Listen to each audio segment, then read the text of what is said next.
السلام علیکم۔ قرآن ترجمہ سورۃ البقرہ آیات 30 تا 61۔ اعوذ باللہ من الشیطان الرجیم، بسم اللہ الرحمن الرحیم۔ اور جب کہا تیرے رب نے فرشتوں سے کہ یقیناً میں بنانے والا ہوں زمین میں ایک خلیفہ،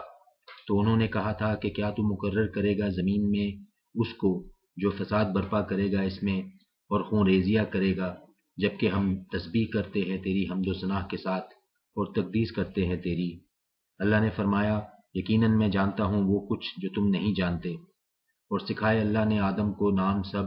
پھر پیش کیا ان کو فرشتوں کے سامنے اور فرمایا بتاؤ مجھے نام ان کے اگر ہو تم سچے۔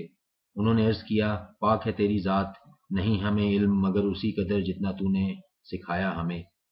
بے شک تو ہی ہے سب کچھ جاننے والا بڑی حکمت والا۔ اللہ نے فرمایا اے آدم بتاؤ ان کو نام ان کے۔ پھر جب بتا دیے آدم نے فرشتوں کو نام ان سب کے، تو فرمایا کیا نہیں کہا تھا میں نے تم سے کہ بے شک میں ہی جانتا ہوں سب راز آسمانوں کے اور زمین کے بھی، اور جانتا ہوں ہر اس چیز کو جو تم ظاہر کرتے ہو اور وہ بھی جو تم چھپا رہے ہو۔ اور جب حکم دیا ہم نے فرشتوں کو کہ سجدہ کرو آدم کو، تو سب نے سجدہ کیا سوائے ابلیس کے، اس نے انکار کیا اور گھمنڈ کیا، اور وہ تھا ہی کافروں میں سے۔ اور ہم نے کہا اے آدم رہو تم اور تمہاری بیوی جنت میں اور کھاؤ اس میں بافراغت جہاں سے چاہو، مگر نہ قریب جانا اس درخت کے ورنہ شمار ہوگا تمہارا ظالموں میں۔ پھر پھسلا دیا ان دونوں کو شیطان نے اس درخت کی ترغیب دے کر، بالآخر نکلوا دیا ان دونوں کو اس سے، تھے وہ جس میں۔ اور ہم نے حکم دیا کہ اتر جاؤ تم سب، تم ایک دوسرے کے دشمن ہو اور تمہارے لیے ہے زمین میں ٹھکانا اور گزر بسر کرنا ایک وقت خاص تک۔ پھر سیکھے آدم نے اپنے رب سے کچھ کلمات، تو قبول کر لی اللہ نے توبہ اس کی، بے شک وہی تو ہے بڑا معاف کرنے والا اور رحم کرنے والا۔ ہم نے کہا اتر جاؤ یہاں سے تم سب، اب ہوگا یہ کہ ضرور آئے گی تمہارے پاس میری طرف سے ہدایت، سو جو تو پیروی کریں گے میری ہدایت کی تو نہ کوئی خوف ہے ان کے لیے اور نہ وہ غمگین ہی ہوں گے۔ اور جو قبول کرنے سے انکار کریں گے اور جھٹلائیں گے ہماری آیات کو، وہی لوگ دوزخی ہیں، وہ اس میں ہمیشہ رہیں گے۔ اے اولاد یعقوب یاد کرو میری اس نعمت کو جو عطا کی تھی میں نے تم کو، اور پورا کرو تم اس عہد کو جو تم نے مجھ سے کیا، پورا کروں گا میں وہ عہد جو میں نے تم سے کیا، اور مجھ ہی سے ڈرو۔ اور ایمان لاؤ اس پر جو نازل کی ہے میں نے، جو تصدیق کر رہی ہے ان کی جو تمہارے پاس موجود ہے، اور نہ بنو تم ہی سب سے اول منکر اس کے، اور مت بیچو میری آیات کو تھوڑی قیمت پر، اور میرے غضب سے بچو۔ اور نہ مشتبہ بناؤ حق کو باطل کا رنگ چڑھا کر، اور مت چھپاؤ حق کو تم جانتے بوجھتے۔ اور قائم رکھو نماز اور دیا کرو زکوٰۃ اور جھکو جھکنے والوں کے ساتھ۔ کیا حکم دیتے ہو تم لوگوں کو نیکی کا اور بھول جاتے ہو اپنے آپ کو، حالانکہ تلاوت کرتے ہو تم کتاب اللہ کی، تو کیا پھر تم عقل سے بالکل کام نہیں لیتے؟ اور مدد لو صبر سے اور نماز سے، اور بے شک یہ بہت گراں ہے سوائے ان بندوں کے جن کے دلوں میں ڈر اور عاجزی ہے، جو سمجھتے ہیں کہ انہیں ضرور پیش ہونا ہے اپنے رب کے حضور، اور آخر کار وہ اسی کی طرف لوٹ کر جانے والے ہیں۔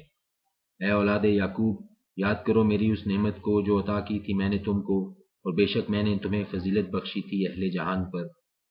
اور ڈرو اس دن سے جب کام نہ آئے گا کوئی کسی دوسرے کے، اور ذرا بھی اور ڈرو اس دن سے جب کام نہ آئے گا کوئی کسی دوسرے کے ذرا بھی، اور نہ منظور ہوگی اس کی طرف سے سفارش، اور نہ قبول کیا جائے گا کسی کی طرف سے بدلے میں، اور نہ ہی انہیں مدد پہنچے گی۔ اور جب نجات بخشی ہم نے تمہیں آل فرعون سے جنہوں نے مبتلا کر رکھا تھا تم کو بدترین عذاب میں، ذبح کرتے تھے تمہارے بیٹوں کو اور زندہ رہنے دیتے تھے تمہاری عورتوں کو، اور اس حالت میں تمہاری آزمائش تھی تمہارے رب کی طرف سے بہت بڑی۔ اور جب پھاڑا ہم نے تمہارے لیے سمندر کو، پھر نجات دلائی تمہیں اور غرق کر دیا آل فرعون کو تمہارے دیکھتے دیکھتے۔ اور جب وعدہ کیا ہم نے موسیٰ سے 40 رات کا، پھر بنا لیا تم نے بچڑے کو موسیٰ کے بعد، اور تم ظلم کر رہے تھے، پھر معاف کر دیا ہم نے تم کو اس کے بعد بھی تاکہ تم خوش شکر گزار بنو۔ اور جب دی ہم نے موسیٰ کو کتاب اور فرقان تاکہ تم ہدایت حاصل کرو۔ اور جب کہا موسیٰ نے اپنی قوم سے اے میری قوم یقیناً تم نے ظلم کیا ہے اپنی جانوں پر معبود ٹھہرا کر بچڑے کو، بس توبہ کرو تم اپنے خالق کے حضور، لہٰذا قتل کرو تم اپنی جانوں کو، یہی ہے بہتر تمہارے حق میں تمہارے خالق کے نزدیک۔ سو توبہ قبول کر لی اللہ نے تمہاری، بے شک وہی تو ہے بڑا معاف کرنے والا اور رحم کرنے والا۔ اور جب تم نے کہا اے موسیٰ ہرگز نہ یقین کریں گے ہم تمہارا جب تک دیکھ نہ لیں ہم اللہ کو اعلانیہ، تو آ لیا تم کو ایک کڑک نے تمہارے دیکھتے دیکھتے، پھر زندہ کیا ہم نے تم کو تمہاری موت کے بعد تاکہ تم شکر گزار بنو، اور سایہ کیا ہم نے تم پر بادل کا، اور اتارا ہم نے تم پر من و سلوہ، کھاؤ ان پاکیزہ چیزوں میں سے جو عطا کی ہیں ہم نے تم کو، اور نہیں بگاڑا انہوں نے ہمارا کچھ، بلکہ رہے وہ اپنے ہی جانوں پر ظلم کرتے۔ اور جب ہم نے کہا کہ داخل ہو جاؤ اس بستی میں اور کھاؤ وہاں جہاں سے چاہو بافراغت، اور داخل ہونا دروازے میں سجدہ ریز ہوتے ہوئے، اور کہتے جانا بخشش مانگتے ہیں معاف کر دیں گے ہم خطائیں تمہاری، بلکہ اور زیادہ عطا کریں گے ہم نیکی کرنے والوں کو، مگر بدل دیا ان ظالموں نے ایسے کلمہ سے جو مختلف تھا اس سے جو کہا گیا تھا ان سے، لہٰذا نازل کیا ہم نے ظلم کرنے والوں پر عذاب آسمان سے بسبب اس کے کہ وہ نافرمانیاں کیے جاتے تھے۔ اور جب پانی مانگا موسیٰ نے اپنی قوم کے لیے تو کہا ہم نے کہ مارو اپنا عصا کو اس چٹان پر، سو پھوٹ نکلے اس میں سے 12 چشمے، جان لیا ہر قبیلے نے اپنا اپنا گھاٹ، کھاؤ اور پیو اللہ کے دیے ہوئے رزق میں سے، اور مت پھرو زمین میں فساد پھیلاتے۔ اور جب کہا تم نے اے موسیٰ ہرگز نہیں صبر کر سکتے ہم ایک ہی کھانے پر، لہٰذا دعا کیجیے ہمارے لیے اپنے رب سے کہ وہ پیدا کرے ہمارے لیے وہ چیزیں جو اگاتی ہیں زمین، مثلاً ساگ، پات، کھیرا، ککڑی، گیہوں، مسور اور لہسن، پیاز۔ موسیٰ نے کہا کیا لینا چاہتے ہو تم وہ چیز جو ادنا ہے اس کے عوض جو بہتر ہے؟ تو جا رہو کسی شہر میں، بے شک تمہیں مل جائے گا جو مانگا ہے تم نے۔ اور مسلط ہو گئی ان پر ذلت اور محتاجی، اور گر گئے وہ غضب میں اللہ کے۔ یہ اس لیے ہوا کہ وہ انکار کرتے تھے اللہ کی آیات کا، اور قتل کرتے تھے نبیوں کو ناحق۔